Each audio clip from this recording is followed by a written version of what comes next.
Welcome back to Supporting Physician Spouses. I'm Kendra. And I'm Katie. This is the podcast for anyone navigating life besides someone in medicine, and we're glad that you are here. I want to ask you, Katie, something before we begin and get in today's episode. Do you remember what match week actually felt like in your body? You remember some of those emotions? It was so exciting. I was so thrilled about it for a couple of reasons, but one, we knew family medicine wasn't ultra competitive, so we didn't have that anxiety, and I just couldn't wait for the next step in the medical journey. So just lots of happy buzzes in my body. What about you? What do you remember? I don't remember much, and I feel kind of bad about that. I remember I had a 1-year-old. I remember med school graduation, but my husband's school, there wasn't fanfare. I remember it was just an email, and I don't even think we opened it together. Wow. It was kind of. Fallon also got an email. I know that Yeah. some medical schools have like a gala and they open it in like some type of envelope there, but ours didn't. But I for sure wanted to be there and get the news at the same time as him. And we've talked about. Sorry. No, I'm going to have to ask him specifically about how I remember being part of the process. I remember it was we were going to go to, there was a place in California, there was a place in Illinois, there was a place in Michigan. And those were the 3 places that he had rotated at. And so I knew that those were kind of the possibilities. But yeah, it's been a while. I think I said my husband matched 20 years ago. Yeah. That's crazy. So long ago. Yeah. Tal and I were married about 12 years ago, and to try to remember details of that would be tough. So add 8 to that. And I know what you're talking about. Yeah, but I'm going to ask him. I'm going to find out because now it's starting to bother me that I don't know. But I know we matched. Yes, sure did. And I know it was a relief. And I know it felt good to finally know where we were going to be.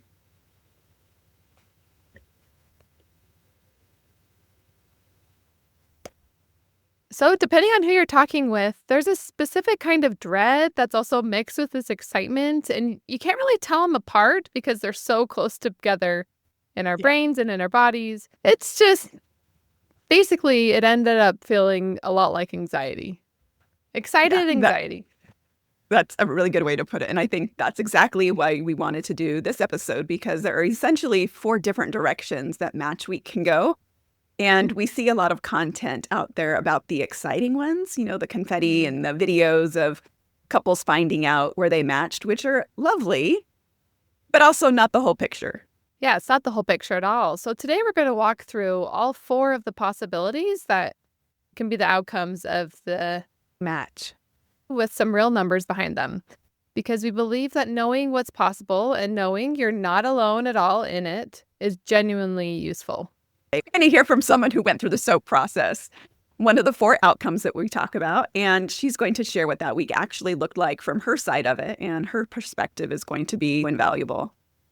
Yeah, so definitely stick around for that portion. So let's start today with the basics for anyone who's new here or who maybe has never had the match explained to them from your perspective. Yeah, so the NRMP is the National Residency Match Program, and it's an algorithm. Your partner ranks their preferred programs in order of their preference. The programs rank their preferred applicants, and then a computer runs a matching algorithm to find the best possible pairings. And then when that algorithm runs, the result is where your family is going to live for the next 3 to 7 years. When you say it like that, it sounds so clinical. Right? Like, yeah, just put your future in the hands of a machine, which it is. It's part of what's so disorienting about it. This deeply personal decision where you're going to live, where your kids may be going to school, whether you're near family or across the country. It comes down to the computer. Really? Yeah, that instills a lot of confidence, doesn't it? And what's important for partners to understand is that you've probably spent weeks, if not months, researching all of the different cities you could live in, all of the different neighborhoods within that city, all of the schools, the cost of living, And at the end of all of that, you get a result that you may or may not have even chosen. And the research kind of feels like the only productive thing you can do in the waiting. And it felt like I was preparing, but I've come to understand that was mostly just managing the anxiety and trying to feel some type of control over the situation. Yeah, which is also completely human. So to give some perspective on the numbers, last year's match in 2025, there were over 47,000 active applicants competing for about 43,000 positions. The overall match rate for USMD seniors was 93.5%, and for DO seniors, it was 92.6%, which is actually an all-time high. Yeah, so that sounds mostly positive. But what does that mean for the families in the other percentage? Yeah, right. That's roughly 1 in 15 senior applicants who submitted a rank list and didn't match initially. And those families go into what's called SOAP. And we're going to spend significant time on that today, including hearing from someone who lived it. But first, let's walk through all 4 outcomes one by one, because every family deserves to see their experience named clearly. I love that. So outcome number 1, you matched and you're thrilled. Woohoo! That's where, that's that 93% of the people. That's the outcome that gets the most airtime. You matched.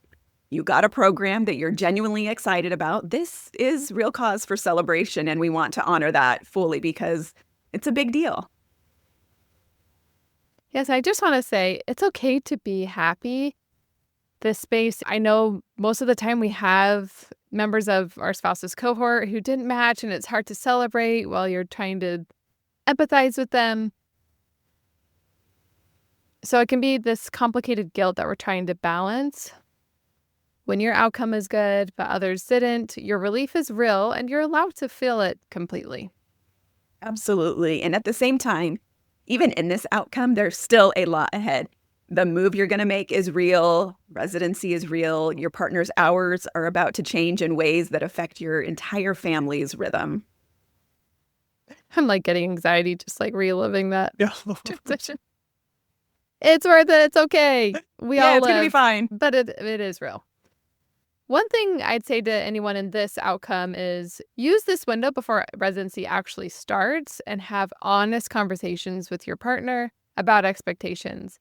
Not the logistics, because even though those need to be had, let's talk about the feelings, kind of what you're both feeling as you're entering into this phase, what you might need from each other, what you're each scared of, because conversation is a lot easier to have now than in 6 months' time during the beginnings of that brutal intern year. Yeah, I think that's great advice. Celebrate first, give yourself enough time to celebrate, and then it's really time to prepare.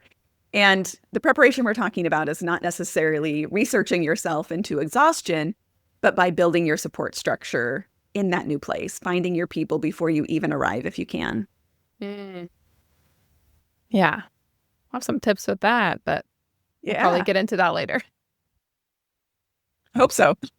Okay. So outcome number 2 is you matched, but you didn't match where you had hoped. This one might actually be the most common experience we hear about. And in some ways, it's one of the loneliest because the people around you are saying, but you matched. That's great. We should be positive about it. And they're not wrong, but it can just feel like a real loss. Yeah, it is a real loss. You might be moving somewhere that you didn't choose, away from family and friends into a life that you hadn't pictured, and you're supposed to be grateful for it at the same time. So it's a real difficult balance. Of course you're happy, but there is still loss there. Yeah, we ended up matching at not our number 1 top school, and I think there was a little bit of disappointment in like, oh, I'm not like the top applicant, maybe. Maybe myself felt that a little bit. A little ding to the pride, but we definitely ended up in a place that we were really excited about still. And it seems like most people, no matter where they matched or where they ended up getting assigned to, just as humans do, we just find the beauty in it and we realize this was a good spot for us for whatever reason. Yeah. And I think sometimes we're And maybe it's the people outside of us are quick to be like, oh, it's going to be great. You're going to love it. But gratitude and grief can coexist. It's not a contradiction. That's just part of being human. And what I see over and over is that spouses who land somewhere that they didn't choose go through a real adjustment period. And then more often than not, like you said, they find things that they genuinely love about that place. It doesn't always happen, but it happens more than you would expect. Mm-hmm.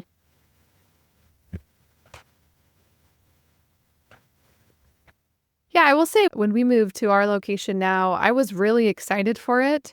And I think most of us are, because there's so much, like, not anxiety, but there's so much, like, your nervous system is on overdrive where you're kind of in that survival mode of tacking off the list, getting moved. It takes so much energy. And then most residents, you have about a month to explore your new area. And so it was so lovely. And then the real letdown, or the real life, began once residency actually began. The tough schedules, we got past orientation, and then that's like the reality where you're like, oh, I am living far away from family. I don't have a support system quite yet. And I like to remember that that's all just part of the process. It's not because you've done anything wrong. It's just part of the process. I like saying things like this is the point in my life when this happens. This is the part of the story that, yeah. All right, let's talk about outcome number 3, because this is probably the most, well, I guess the second most feared. It's you didn't match, and you're going to spend the next couple of days going into SOAP. This is a rapid-fire secondary process where programs with unfilled positions from the match can offer them to unmatched applicants across multiple rounds over just a few days. Yeah, it reminds me a lot of the draft, like NBA or NFL draft. And exactly. From the spouse's side, from what I've heard from so many of my friends in our community, that it is among one of the most intense and stressful stretches of their entire medical journey, all within a 72-hour period. Your partner is in triage mode. Communication can be minimal because that window is so short. Decisions have to happen quickly, and you're often just trying to hold everything and make sense of everything, and you need to hold things steady while you navigate this as well as you can.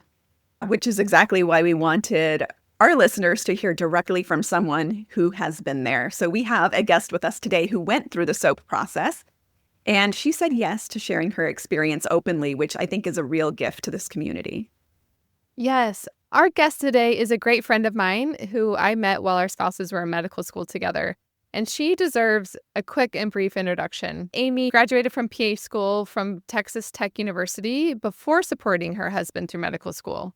She is now a girl mom of 3, an avid marathoner, like I don't want to understate that, and a triathlete.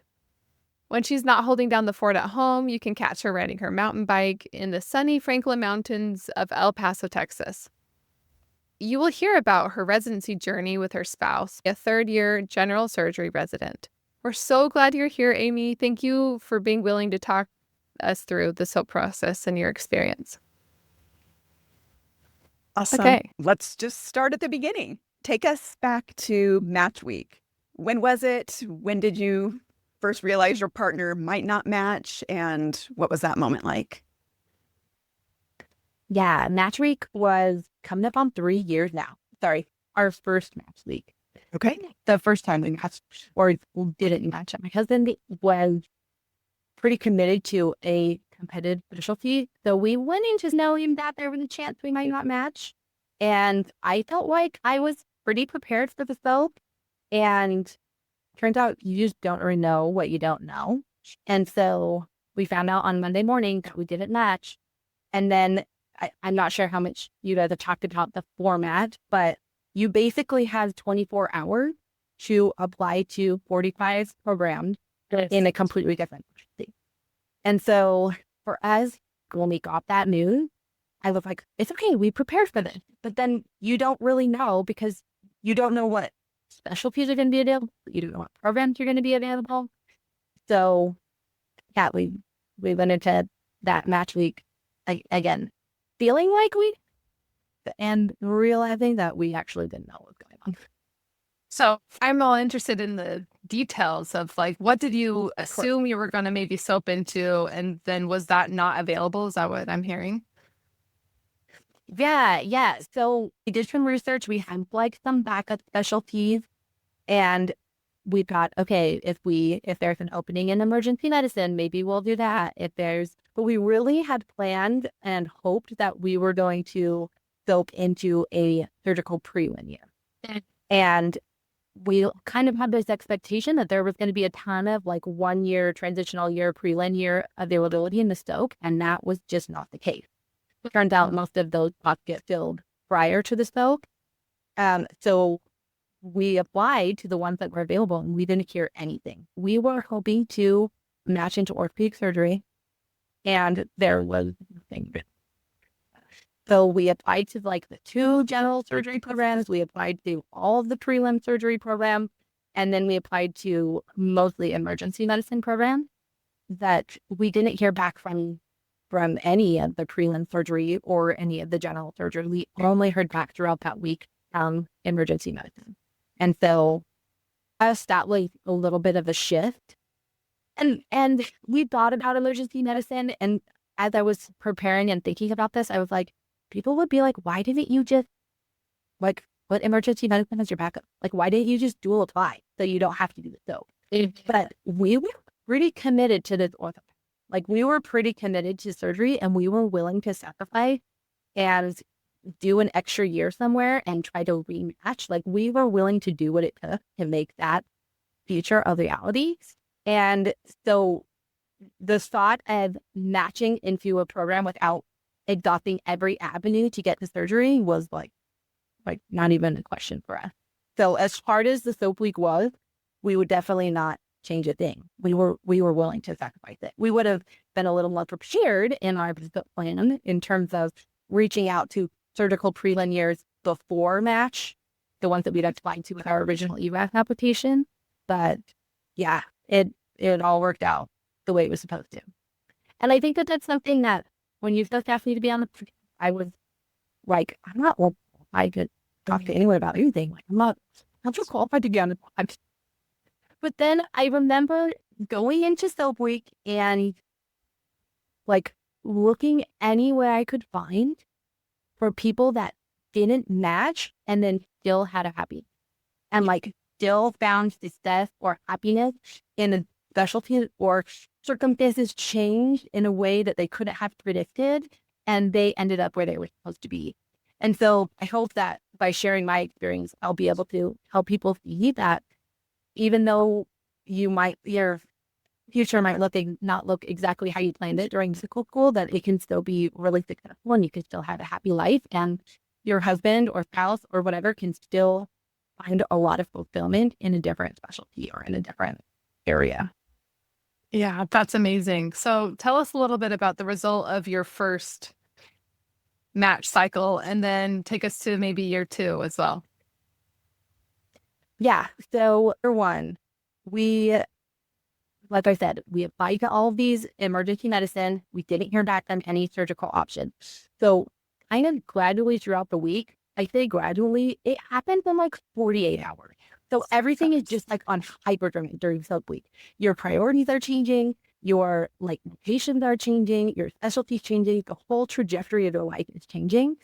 And so, but gradually we kind of accepted emergency medicine was where our family was headed, and that's what it was going to look like.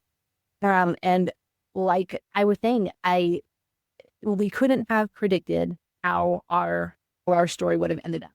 So on Thursday, which is the day they do the round, basically Monday you apply, Tuesday, Wednesday you interview, Thursday is like its own mini hatch, and they have a round to be accepted and to try to line up with programs you've applied to. So on Thursday, in between rounds, during round 1, we got a phone call, and there was an unexpected opening at a surgical prelim program. And Erin's application just happened to be the one that was picked up out of the pile. So for us, it was a total miracle. It was everything that we'd been praying for. And it took a lot of faith to jump into that 1-year surgical prelinear. That's what we were hoping for, right? We were hoping for some shot. So that for us was miracle number one. Wow. And then we're now 2. So that just means that instead of having a contract for 4 years or 5 years, he just had a 1-year contract and needed to find something else after that year. So that meant we were matching the next year. Yep. So fast forward a year, Aaron's working 80 hours a week. We're going through applications again, getting a letter of recommendation, writing the personal statements, doing all the work to do application number 2. And statistically, your chances are even less the second time around. But Aaron ended up matching into the program that he was quitting as a general surgery prelim. Yeah. So, and through that year, he had a whole year of general surgery, realized it was something he could really love, realized it was something that he could find fulfilling. We still tried to match ortho, and we're really at peace with the result of staying where we are and staying in the program. And so, yeah, that's kind of where we ended up. So miracle number 2, side note, not related to silk, but just as evidence that everything just like works out and falls together for a reason. Most of the time when you do a prelim year, you then have to repeat your intern year. So instead of residency being 5 years long, you essentially do an extra intern year and you graduate in 6 years. And that's what we were expecting. Yeah. After his second intern year, so he's repeated year 1 twice.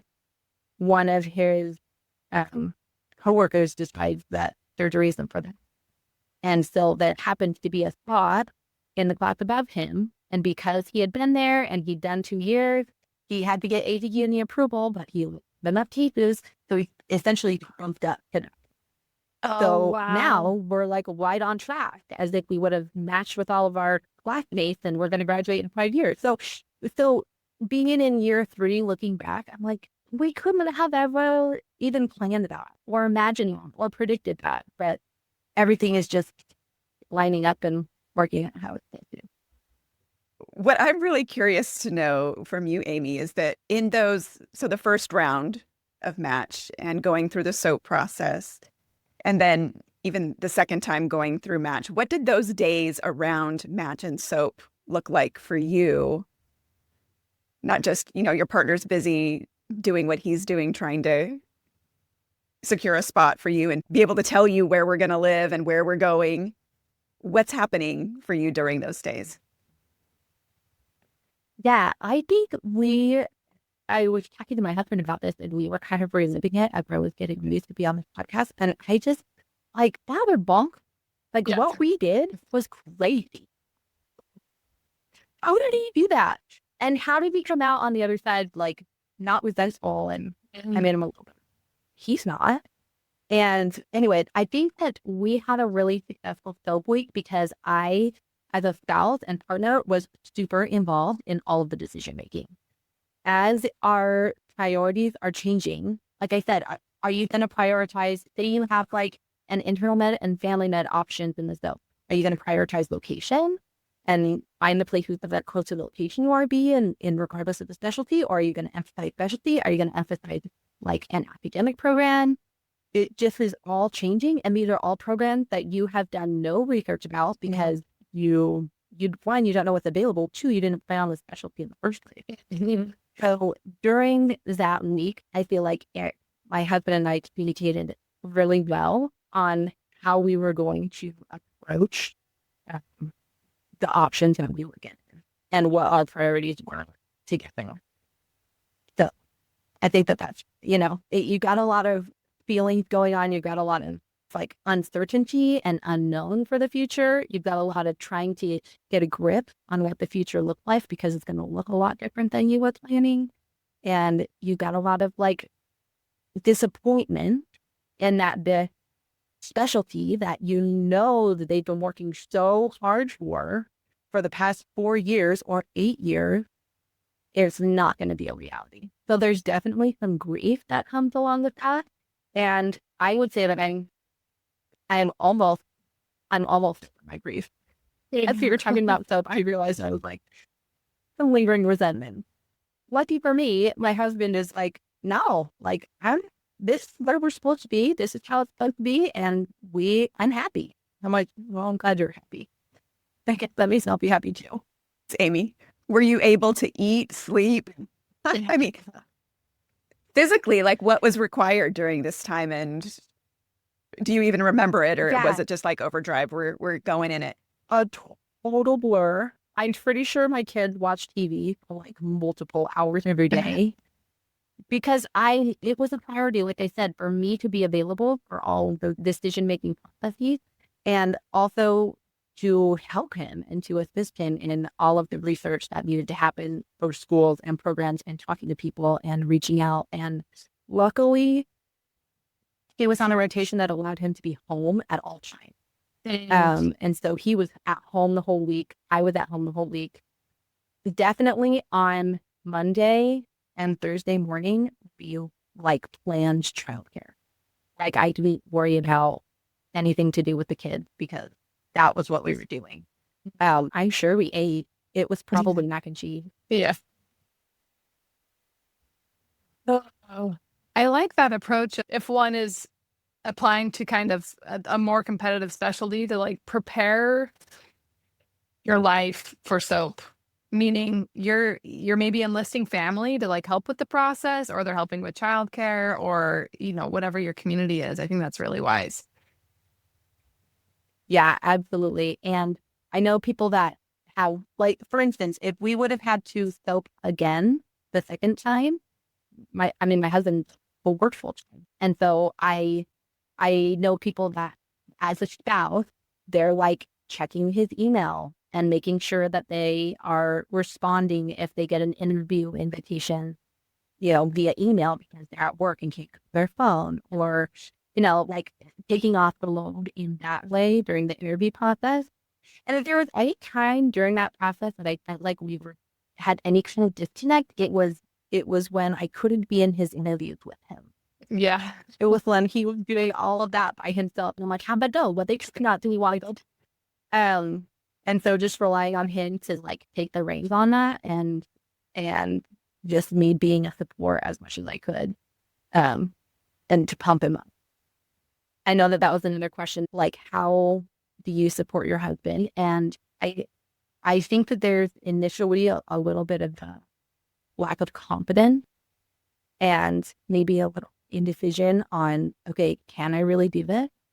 And as a gal, that can be a really important thing to help them remember all of the things that they've done to get there. All of the tasks, they made it through the NCAT. They got into medical. They made it through Step 1, made it through Step 2. Maybe they failed one of those and then had to go back and pass it, right?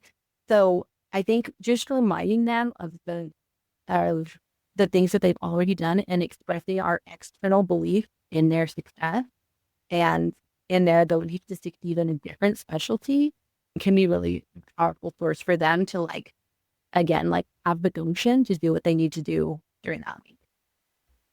Yeah, I love that. Any last minute advice you'd give people who are thinking maybe soap is in their horizon? Yeah. I mean, logistically, if you think that you have a practice specialty, like, have a personal statement prepared for that because you're going to need a personal statement. Our school was really good about having letters of recommendation. I mean, Aaron didn't do any emergency medicine rotation, but that is a requirement to apply to emergency medicine. And so he was able to get a letter of recommendation from the school, from an ER doc. So contacting your school, if they have any kind of resources like that. So those are like logistical things that you could do to prepare. Having people in those specialties like that, that matched into them or were trying to match into them or did away rotations in places, that was a huge resource for us because we were like, okay, here's our friend who just did all of this research on the best emergency medicine programs and places where our school had matched into prior. And they probably have a spreadsheet or probably have, kind of information. And so we were able to say, hey, here are some of the programs on the list that we're considering. Do you know anything about? Have you heard anything about instead of just relying on like what people say on Reddit or random, the website? Yeah, the We terrible really websites. utilized, we really utilized our friend that were going into the specialty. So I feel like just having people in your network that that you could reach out to get some help in terms of their knowledge of residency programs that you know nothing about. So I think we also have this idea that the match is the only way to get a position or to further your career in medicine. And it's definitely the most common and the most secure way to do that. But I also want people to realize that there are research years and there are transitional years and there are things that pop up post-match.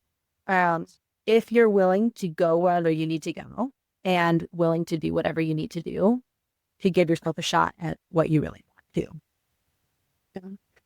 It's great. Amy, I've got one additional question for you. If you could sit with a spouse who just found out that their partner didn't match, what would you say to her in that first hour? I would tell her that it's okay to feel what she's feeling. Sometimes I feel silly because it wasn't ever my dream to become an orthopedic surgeon. But as a spouse, you are so integral to the success of your partner and you are so involved with it that I was like, why I feel so mad? Why am I grieving so much for this future? Because it was my future too. Even if it wasn't my job, it was my future too. That also just got derailed.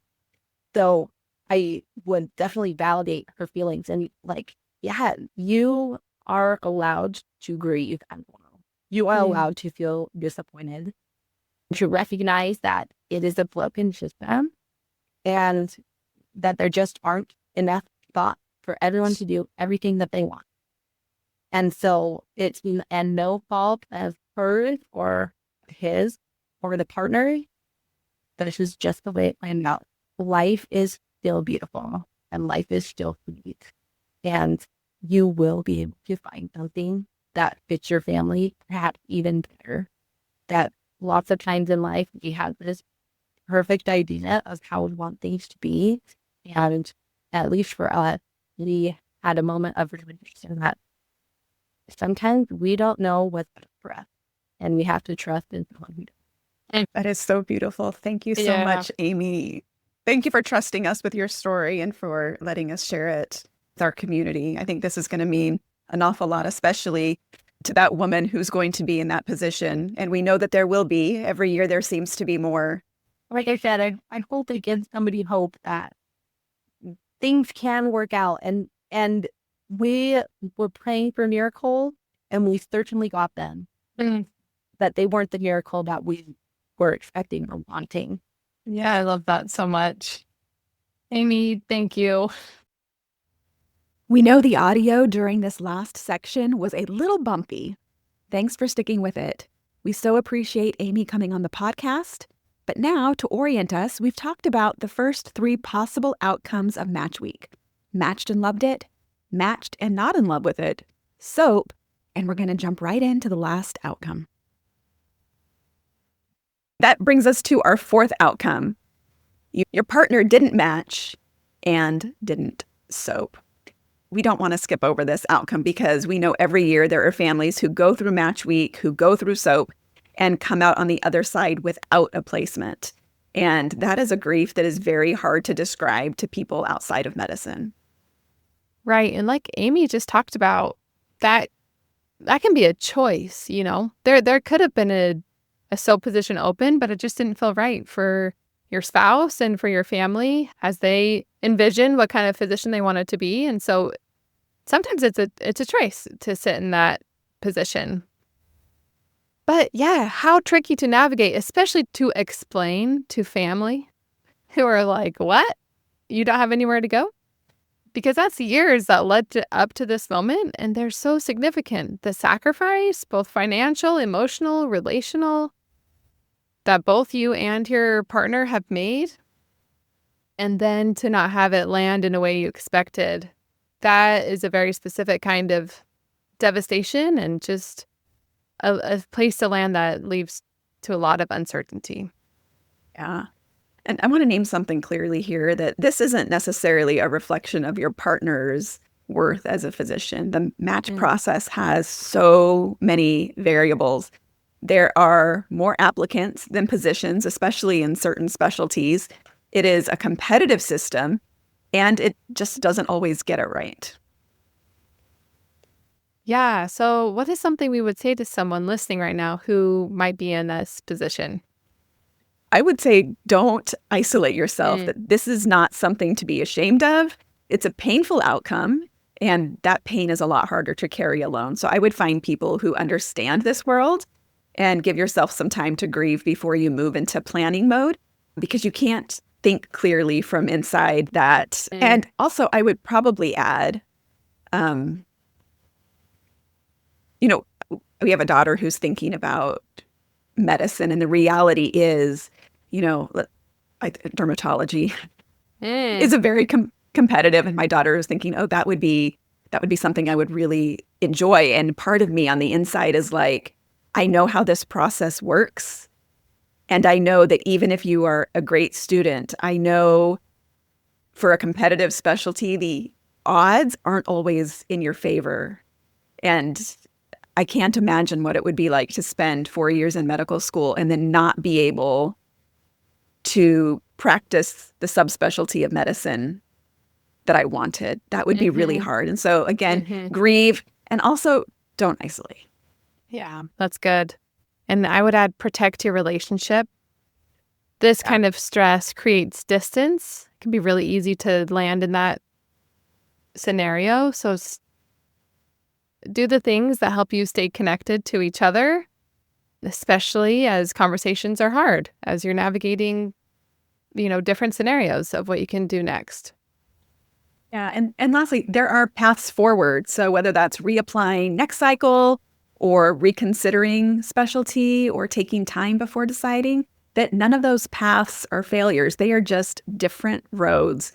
And families who've walked through this have found their way to meaningful lives on the other side. Like, this is not the end.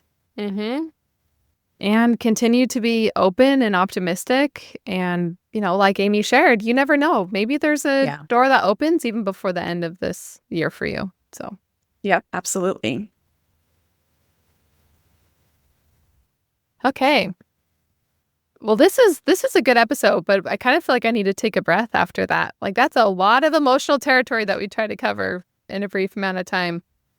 And it's all really real, and it's happening to real people, real families, real friends. It can be heavy, and I think about everybody who's going through this process. The most important thing we can say is that whatever the outcome, you are not alone in it. That thousands of families are navigating some version of this at the same time that you are. Yeah, and you don't have to have it all together. You don't have to know what comes next. You just have to get through day by day and look ahead as far as you can and make decisions as you're able. Yeah. And if you want something tangible to take with you, we have our Match Survival Guide. It is a free download with sections specifically written for each of the 4 outcomes that we've talked about today. There are some reflection prompts, some practical tools, and real talk for wherever you are. The link is in our show notes. And we would really love to hear from you. We've set up a voicemail line for match season. You can call 214-810-0468 and leave us your first name and your best piece of advice for a spouse going through the match season right now. We'll be sharing those messages on the podcast and on our social media. You can also find this number in our show notes as well, and you can always find us on Instagram at Supporting Physician Spouses. Come tell us where you landed and tell us how you're doing. We want to hear from you. Yes, and one last thank you to my friend Amy. She's so wonderful to join us. And you take care of yourself. The season can be a lot, and you don't have to carry it alone. We'll see you next week.